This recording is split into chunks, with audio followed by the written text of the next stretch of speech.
اپنی بیٹی کو سردی سے بچانے کے لیے اس نے $20 لاکھ اپنے بیگ سے نکالے اور ان کو آگ لگا دی۔ یہ وہ شخص تھا جس نے خود اپنے لیے ایک جیل بھی بنوائی۔ اس شخص کی کمائی کا اندازہ اس بات سے لگایا جا سکتا ہے کہ اگر آج وہ زندہ ہوتا تو دنیا کا 8واں امیر ترین انسان ہوتا۔ السلام علیکم ناظرین، لیجنڈ وائس میں خوش آمدید۔ ایک شخص جس کی 1 سال کی کمائی میکڈونلڈ کی 1 سال کی سیل سے بھی زیادہ تھی۔ اس کے پاس بہت دولت تھی لیکن اس کا شمار دنیا کے امیر ترین لوگوں میں نہیں ہو سکا۔ وہ شخص تھا پیبلو ایسکوبار۔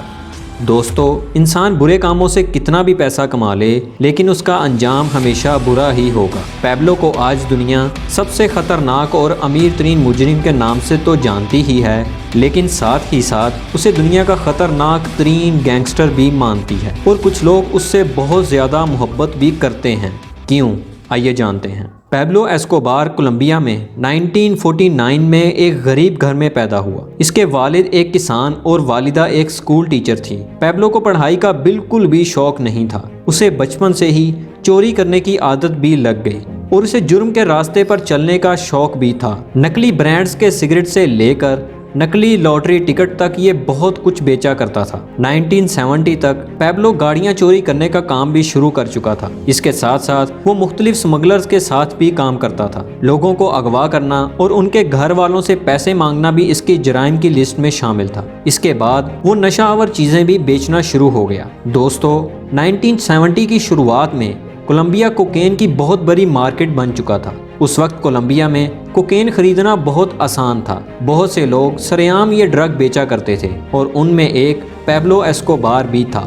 دراصل کولمبیا ساؤتھ امریکہ کے نارتھ میں واقع ہے اور اس کی اسی جغرافیائی لوکیشن کی وجہ سے کولمبیا امریکہ میں کوکین سمگل کرنے والا سب سے بڑا ملک بن گیا۔ ہر سال کولمبیا سے تقریباً 70 سے 80 ٹن کوکین امریکہ سمگل کیا جاتا۔ امریکہ میں کوکین کی ڈیمانڈ بڑھتی گئی اور کوکین سمگل کرنے والوں نے خوب پیسہ کمایا اور ان ناموں میں سر فہرست تھا پیبلو ایسکوبار۔ پیبلو کے اس ڈرگ سمگلنگ نیٹ ورک نے اس سے بہت زیادہ امیر بنا دیا۔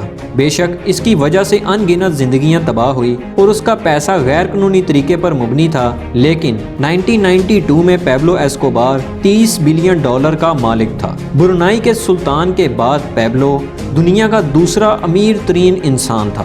آج اگر وہ زندہ ہوتا تو اس کے $30 بلین تقریباً $60 بلین کے برابر ہوتے اور پیبلو دنیا کا 8واں امیر ترین انسان ہوتا۔ پیبلو کا ڈرگ سپلائی کا نیٹ ورک اتنا مضبوط تھا کہ 90% امریکہ کو پیبلو کا نیٹ ورک ہی ڈرگ سپلائی کرتا تھا اور پوری دنیا کا 80% حصہ پیبلو کی ڈرگ پر انحصار کرتا تھا۔ اس خطرناک ڈرگ سپلائی نیٹ ورک کو بہاماس کے ایک آئی لینڈ سے چلایا جاتا تھا۔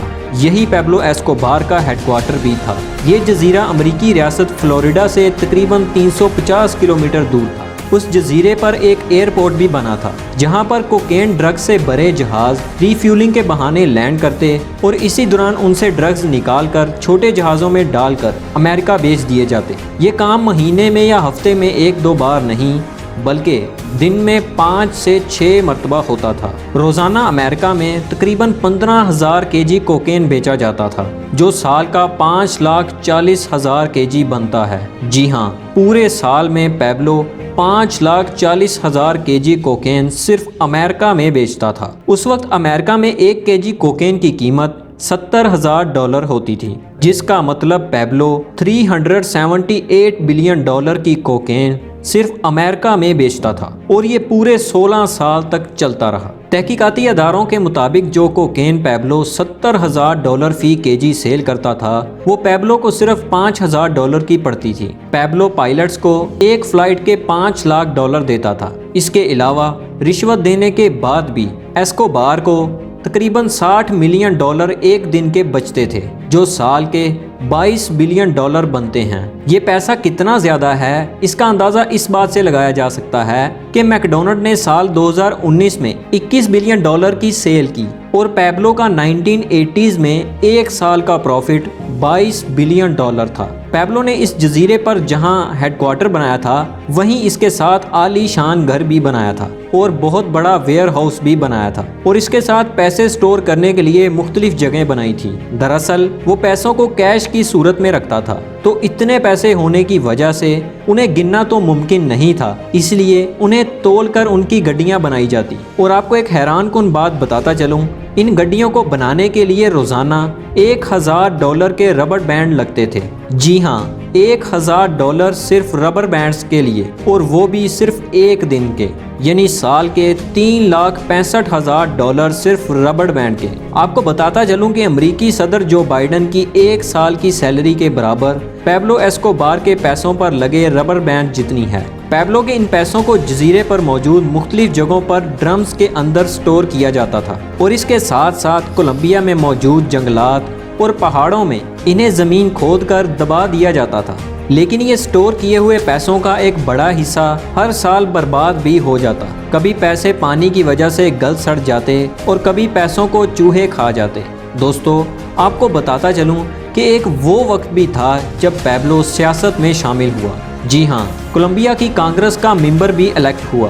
یہ سن تھا 1982 کا، لیکن اس کے ڈرگ کے کاروبار کا سب کو پتہ چلنا شروع ہو گیا اور پھر 2 ہی سال میں اسے کانگریس سے ریزائن کرنا پڑا۔ اس کے خلاف جس منسٹر نے کمپین چلائی تھی، بعد میں پیبلو نے اسے بھی قتل کروا دیا، اور اس طرح پورے کولمبیا میں اس کی دہشت بڑھنے لگی۔ یہ کولمبیا کا پریزیڈنٹ بننا چاہتا تھا، لیکن جب ایسا نہ ہو سکا تو اس نے کولمبیا کی پوری سیاست کو ہلا کر رکھ دیا۔ اس نے 3 پریزیڈنشل امیدواروں کا قتل کروا دیا اور کولمبیا کے اٹارنی جنرل کو بھی اسی نے قتل کروایا۔ اس کے علاوہ تقریباً 1000 کے قریب پولیس آفیسرز کو بھی اس نے قتل کروایا۔ پیبلو کے بیٹے کے مطابق اس نے 3 سے 4000 لوگوں کو قتل کروایا۔ پیبلو کے ساتھ ایک خاص آدمی بھی موجود ہوتا تھا جسے پو بوائے کہا جاتا تھا۔ یہ ایک ہٹ مین تھا۔ پیبلو لوگوں کو مروانے کا کام اسی کو دیتا تھا۔ کولمبیا کے کچھ لوگ پیبلو کو روبن ہوڈ بھی کہتے تھے، کیونکہ وہ غریبوں کو اکثر پیسہ بانٹتا، یہاں تک کہ اس نے غریبوں کو گھر بھی تعمیر کر کے دیے۔ لیکن بہت سے لوگ اس کی اصلیت سے واقف تھے۔ ایک دفعہ پیبلو نے پولیس سے بچنے کے لیے میڈل لینڈ کے پہاڑوں پر اپنے بچوں سمیت پناہ لے رکھی تھی کہ اس کی بیٹی کو سردی لگ گئی۔ جلدی سے گرمی پیدا کرنے کے لیے پیبلو نے اپنے بیگ سے $2 ملین نکالے اور آگ لگا دی۔ جی ہاں، پورے $20 لاکھ نکالے اور آگ لگا دی۔ یہ بات اس کے بیٹے نے اس کے مرنے کے بعد ایک میڈیا انٹرویو کے دوران بتائی۔ اب امریکن گورنمنٹ ہر صورت پیبلو کو گرفتار کرنا چاہتی تھی، کیونکہ ہر سال امریکہ سے اربوں ڈالر کولمبیا کی طرف آ رہے تھے۔ اسی لیے کولمبیا کی حکومت پر امریکہ کی طرف سے پریشر ڈالا گیا کہ پیبلو کو گرفتار کر کے امریکہ کے حوالے کیا جائے۔ لیکن کولمبیا میں پیبلو کی دہشت کی وجہ سے کولمبین حکومت کی بھی اس کے خلاف ایکشن لینے کی ہمت نہیں ہوتی تھی۔ پیبلو بھی یہ جانتا تھا، لیکن پھر بھی اسے ڈر تھا کہ کہیں حکومت اسے امریکہ کے حوالے نہ کر دے۔ تو پیبلو نے کولمبیا کی حکومت کو ایک آفر کی۔ اس نے کہا کہ وہ کولمبیا کا $10 ارب کا قرضہ ادا کرے گا اور اس کے بدلے حکومت اسے امریکہ کے حوالے نہ کرے۔ لیکن کولمبیا پر امریکن پریشر ہونے کی وجہ سے کولمبیا کی حکومت نہیں مانی۔ جب پیبلو کو اندازہ ہوا کہ اسے کسی بھی وقت گرفتار کیا جا سکتا ہے، تو اس نے فیصلہ کیا کہ وہ سرنڈر کر دے گا، اور اس نے شرط رکھی کہ اسے امریکہ کے حوالے نہیں کیا جائے گا۔ کولمبیا کی حکومت نے اس کی یہ بات مان لی، لیکن اسے کسی جیل میں نہیں بھیجا گیا، بلکہ اس کی شرط کے مطابق اسے اپنی جیل خود بنانے کی اجازت دی گئی۔ دوستو، پیبلو نے اپنے لیے خود جیل تعمیر کروائی، اور یہ کسی محل سے کم نہیں تھی۔ اس جیل میں کسینو، بار، فٹ بال گراؤنڈ اور نائٹ کلب کے ساتھ ساتھ ایک بہت بڑا زو بھی موجود تھا۔ پیبلو ایسکوبار اس عالی شان محل نما جیل میں رہتا تھا۔ اس کی حفاظت کے لیے اس کے اپنے محافظ موجود تھے۔ اس جیل میں پیبلو کے ساتھ اس کا خاص بندہ پو بوائے بھی موجود تھا۔ اس عالی شان جیل میں رہنے کے باوجود وہ یہیں سے لوگوں کو قتل کروانے اور ڈرگ سمگلنگ کا کام سر انجام دیتا رہا۔ جب حکومت کو یہ پتا چلا کہ پیبلو اب بھی وہی کام کر رہا ہے، تو حکومت نے اسے اپنی جیل میں قید کرنے کا فیصلہ کر لیا۔ لیکن پیبلو کو یہ پتا چل گیا، اور پیبلو اپنے آدمیوں سمیت اس جیل سے فرار ہونے میں کامیاب ہو گیا۔ پیبلو کے فرار ہونے کے بعد کولمبین حکومت پر بہت پریشر ڈالا گیا، تو امریکہ اور کولمبین آرمی کی ایک ٹیم بنائی گئی، اور جن لوگوں کے رشتہ داروں کو پیبلو نے قتل کروایا تھا، ان لوگوں نے مل کر ایک پرائیویٹ ٹیم بنا لی، اور اس ٹیم نے پیبلو کے بہت سے رشتہ داروں دوستوں سمیت 300 سے زائد آدمیوں کو قتل کروا دیا، یہاں تک کہ پیبلو کے وکیل کو بھی قتل کر دیا گیا۔ لیکن پیبلو کہاں ہے یہ کسی کو پتہ نہیں تھا۔ پھر تقریباً 16 مہینے بعد اور کئی ملینز ڈالر خرچ کرنے کے بعد 2 دسمبر 1993 میں پولیس کو پیبلو کے ٹھکانے کا معلوم ہو گیا۔ یہ پیبلو کی سالگرہ سے اگلا دن تھا۔ کچھ کتابوں کے مطابق جو آدمی اس دن پیبلو کو ڈرگ سپلائی کرنے کے لیے آیا تھا اسے پولیس نے ٹریس کر لیا، لیکن پولیس کے مطابق پیبلو اس وقت اپنی فیملی سے بات کر رہا تھا اور اسی ریڈیو کے سگنل کو پولیس نے ٹریک کیا اور پیبلو کے لوکیشن کو معلوم کر لیا۔ جب پولیس نے حملہ کیا اس وقت پیبلو اپنے بیٹے سے بات کر رہا تھا۔ پولیس کے مطابق اس نے پولیس پر حملہ کیا اور اسی پولیس مقابلے میں وہ مارا گیا۔ پیبلو کی ٹانگ اور کان میں گولی لگی تھی، لیکن پیبلو کے بھائیوں اور بیٹوں کے مطابق پیبلو نے خودکشی کی تھی، کیونکہ اس نے فون پر اپنے بیٹے کو بتایا تھا کہ وہ گرفتار ہونے سے پہلے خودکشی کر لے گا۔ پیبلو کی موت کی خبر اس وقت پوری دنیا میں سب سے بڑی خبر بنی۔ کوکین کنگ کہلانے والا یہ شخص ہزاروں لوگوں کا قاتل پیبلو ایسکوبار مر چکا تھا، لیکن ایک حیران کن بات بتاتا چلوں کہ اس کی آخری رسومات میں 25,000 سے زائد لوگ موجود تھے۔